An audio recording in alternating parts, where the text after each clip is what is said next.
pansin sa iyong mga kapaligiran.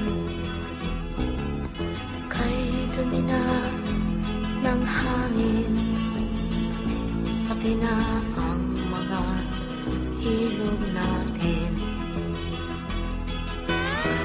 Hindi nga masama ang pag-unlad at malayo-layo na rin ang ating narating.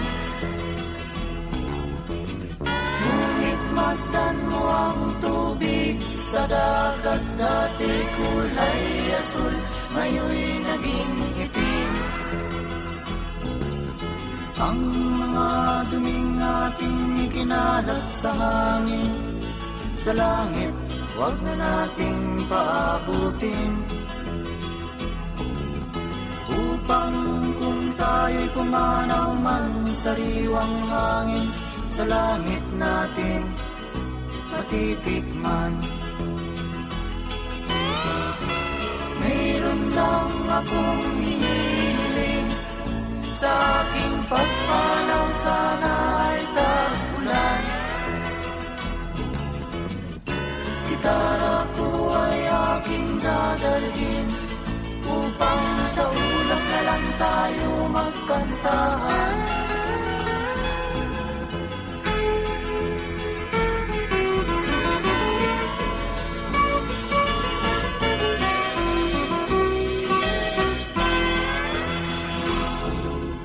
Ang mga bata ngayon lang isinilang, may hangin pa kayang matitikman.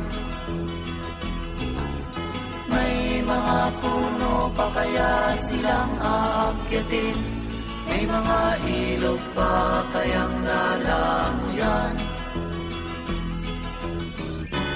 Bakit di natin pag-isipan ang nangyayari sa ating kapaligiran?